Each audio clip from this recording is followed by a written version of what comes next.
talk to the people.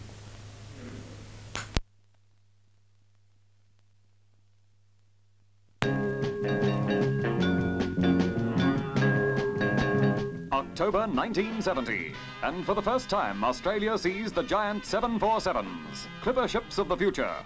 The progression from sleek 707s to the jumbos is a massive one, and comes appropriately just half a century after commercial aviation started in Australia in 1920. In those days, aviation carried much of the glamour and amazed half-belief that goes with today's adventures into deep space.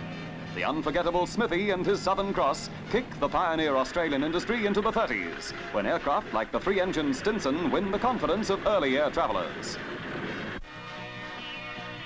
1934 sees the advent of the DC-2, the first all-metal commercial airliner to fly in Australia, and the forerunner of the DC-3, destined for a long and reliable life and called the workhorse of the sky.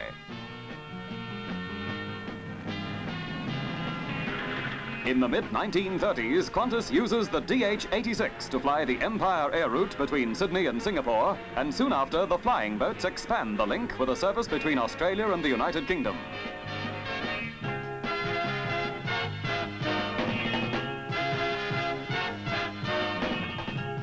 Aviation begins to boom in the late 30s, and KLM becomes the first overseas airline to fly to Australia. World War II temporarily halts progress, but later brings its own compensations with advanced aircraft like the Lancaster bomber, converted to civilian use. Now the airlines have the space to add a few extra comforts for the new breed of international traveller, like these sleeperettes on the D.C.6 Pacific run.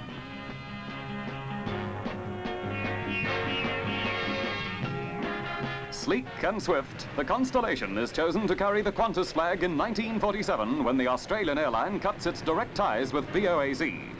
In 1959, the Comet heralds the advent of international jet flights to and from Australia and New Zealand, while the Fokker Friendship turbojets prove themselves on the shorter cross-country hauls.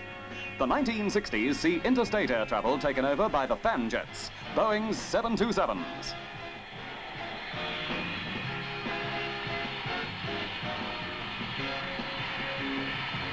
Added to the domestic fleets, DC-9s from Douglas. Now it's possible to fly from Melbourne to Sydney in less than an hour. Into the 70s, and the 707 brings Australia closer to the rest of the world.